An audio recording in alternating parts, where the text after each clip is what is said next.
Admirez-moi ces couleurs. Admirez-moi là ce phare de Chasseron qui nous illumine. On a Antioche là-bas et Champ-Chardon qui nous illumine aussi de là-bas.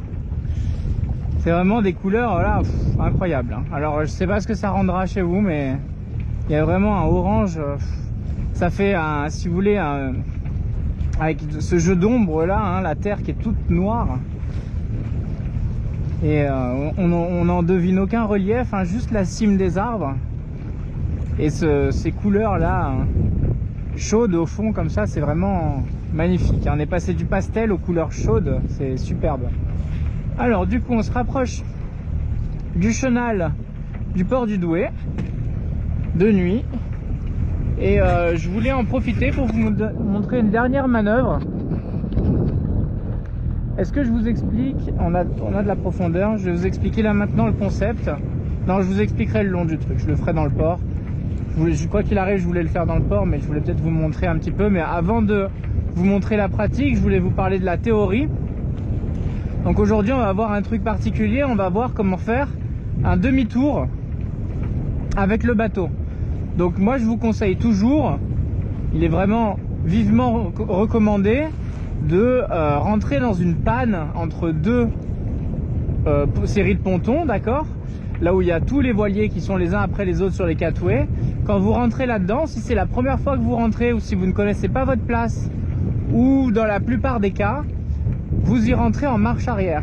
Vous y rentrez en marche arrière parce qu'il sera toujours plus simple, avant de rentrer, avant de s'insérer dans la panne, de faire un beau demi-tour, contrer le vent, contrer le courant, contrer le pas d'hélice et arriver avec une bonne vitesse régulière et aussi un bon contrôle au niveau de la barre, un bon écoulement au niveau du safran. Et donc pour ça, toujours venir en marche arrière, d'accord. Si pour une raison X ou Y, vous êtes en marche avant et vous arrivez au bout, ou même avant d'arriver au bout, quoi que ce soit, vous devez faire une manœuvre de demi-tour.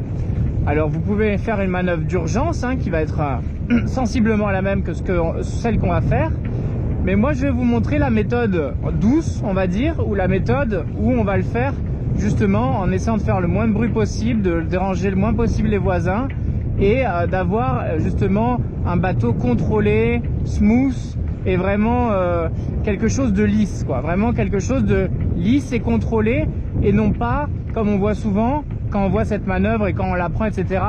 Une manœuvre presque d'urgence dans lequel on va mettre à rude épreuve l'inverseur et le moteur, etc., tous les engrenages, etc. Là, c'est pas le but. On veut faire quelque chose de contrôlé, de maîtrisé. Je vous laisse encore un peu profiter de ce panorama incroyable. J'espère qu'on y verra quelque chose à l'intérieur du port pour la manœuvre. Et puis si jamais je referai une vidéo si j'en juge nécessité. Voilà, de toute façon, c'est quelque chose de très simple. Donc du coup, on va justement parler encore et encore de ce pas d'hélice. Ce pas d'hélice qui peut être, si vous le négligez, votre pire ennemi. Mais si au contraire, vous l'apprivoisez, pourra être votre meilleur ami. Hein, voilà, on est en plein dans le Petit Prince. C'est à peu près la même chose, c'est le même concept avec le pas d'hélice. Et du coup, il va falloir vraiment l'apprivoiser et arriver à s'en servir plus que ce qui nous contraigne, au contraire. Donc du coup, il faut savoir que moi, mon pas d'hélice, comme je vous l'ai expliqué, il emmène l'arrière du bateau sur bâbord, d'accord. Donc il emmène l'arrière en marche arrière, le bateau comme ça, l'arrière va vers bâbord. Donc, ce qui veut directement dire que si je dois faire un demi-tour, ça sera forcément, si je regarde l'avant du bateau, enfin quoi qu'il arrive, qu'importe où je regarde, ça sera sur tribord, d'accord. Je vais le faire en allant sur tribord. Pourquoi? Parce que quand je vais du coup mettre un petit coup de marche arrière, et ben l'arrière du bateau, en plus de freiner le bateau, ça va du coup continuer à le faire déraper, d'accord. Donc du coup, je vais vous expliquer un petit peu ce qu'il en est pour vous vraiment que vous ayez en tête toute la théorie. Donc je vais rester ni trop à gauche ni trop à droite, d'accord. Je vais essayer de rester un peu au centre, légèrement sur la gauche quand je vais vouloir virer sur la droite, d'accord, parce qu'on ne tourne pas non plus sur place, mais on va avoir besoin de place aussi un petit peu à gauche, d'accord. Donc vous collez jamais à gauche, vous collez jamais à droite. En plus de ça, il peut y avoir du courant, des choses comme ça, donc c'est très mauvais de serrer les bateaux, d'accord. Et quoi qu'il arrive, quand vous allez pivoter autour de la quille, l'arrière du bateau, lui, va être forcément, pourrait toucher l'arrière des jupes arrière, les portiques, etc. Donc du coup, on va virer sur tribord. Moi, mon bateau, ça sera toujours sur tribord. À cause du pas d'hélice, ça sera toujours sur tribord. Je ne le ferai jamais, pour l'avoir essayé avec de la place. C'est vraiment, vous faites un arc de cercle qui est presque, le diamètre de votre arc de cercle est presque doublé, ou allez, 2/3 de plus que si vous le faites dans le bon sens, d'accord. Donc la différence est énorme. Le gain au niveau de la place, si vous devez le faire sur place, là je pourrais le faire à tribord si je vais aller, si je peux le faire dans le chenal si je dois aller à tribord. Si je veux aller à bâbord, je ne pourrai pas, d'accord, parce que quand je vais mettre l'arrière, la marche arrière, ça va justement empêcher le bateau de tourner. Donc pour, eh ben il y en a du jus là. Donc pour ce faire, on va du coup mettre un grand coup de barre sur tribord pour bien faire pivoter le bateau avec un tout petit peu de gaz, d'accord, parce qu'on va le faire doucement. Vous pouvez le forcer un petit peu plus si vous avez besoin de le faire encore plus serré, mais on va le faire avec un petit peu de gaz. Grand coup de barre à droite franc et régulier, hein, pour pas trop fort non plus, parce que sinon vous allez l'écoulement au niveau du safran se fera mal, hein. Donc toujours au niveau des manœuvres de port, c'est toujours, et même en mer, quoi qu'il arrive, sous voile ou au moteur, c'est toujours très léger avec la barre, mais quand même un coup franc et ample, voilà, et bien régulier, quoi. Donc on va aller le faire là-bas entre les deux bateaux. Je pense qu'on on y verra clair. Donc je passe le seuil. Voilà, donc en plus de ça, on va avoir le vent dans ce sens-là. C'est à prendre en compte, parce que pareil, si vous faites un demi-tour dos au vent, vu que le vent pousse le nez du bateau, et ben une fois que vous allez être dans la pire situation, c'est-à-dire de travers face au bateau, quoi, et ben là vous allez vous retrouver dans une situation où d'une, le vent vous pousse au lieu de vous ralentir, et de deux, vous empêche de tourner, d'accord. Alors que moi, avec mon air, je vais pouvoir remonter, m'arrêter face au vent, passer le lit du vent, un petit peu comme un virement de bord, et je vais pouvoir du coup compléter ma manœuvre, et après le vent au contraire m'aidera à pivoter le nez du bateau, d'accord. Je vais comme ça, on va faire demi-tour dans ce sens là. En passant vers tribord, je passe face au vent, et donc du coup le vent va pouvoir me rabattre plus facilement, alors que dans l'autre sens il m'aurait emporté vers les bateaux, d'accord. Donc je vais ralentir. Et vous allez voir, grand coup de barre à droite. Après, une fois que je suis au milieu de mon virage, je vais mettre une marche arrière en faisant une petite pause au niveau de l'inverseur.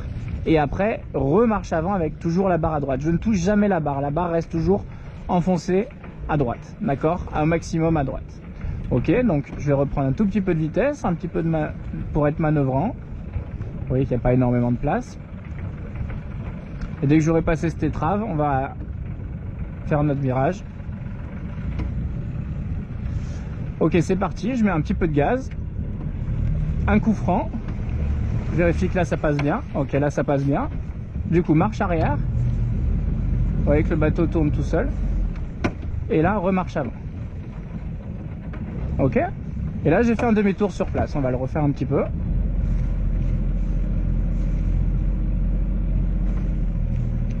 Voilà, vous voyez comme le pas d'hélice me continue, regardez comme là, je suis juste en marche arrière, vous voyez. Et hop, et là je mets un bon coup de marche avant, voilà, vous voyez.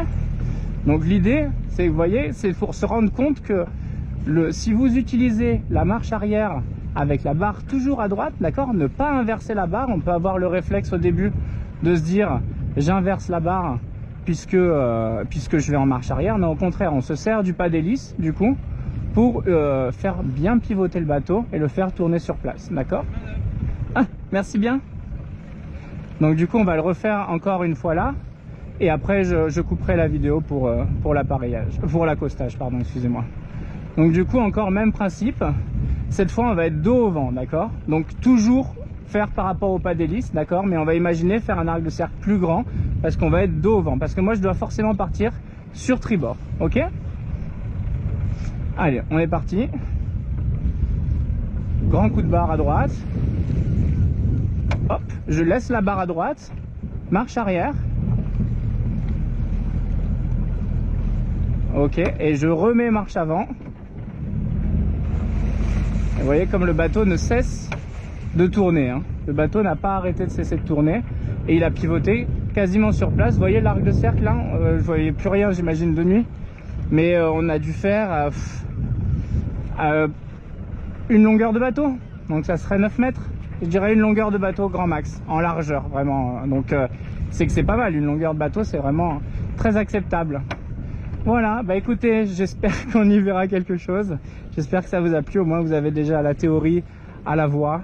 Et si vraiment je trouve que c'est pas acceptable, je referai une vidéo tout simplement en plein jour, voilà, tout simple. Mais bon, là le moment est tellement délicieux et le fait justement, moi j'ai toujours apprécié les manœuvres de nuit parce que c'est dans le calme, parce que justement le plan d'eau est toujours calme et c'est toujours très agréable de faire ces petites manœuvres de nuit. On y voit la plupart du temps assez bien, donc du coup vous pouvez très bien vous entraîner dans ce calme là à justement faire vos manœuvres. Donc là vous avez quand même vu pas mal de choses, j'espère que ça vous a plu, j'espère que au niveau de la pédagogie ça aura été assez clair, assez instructif.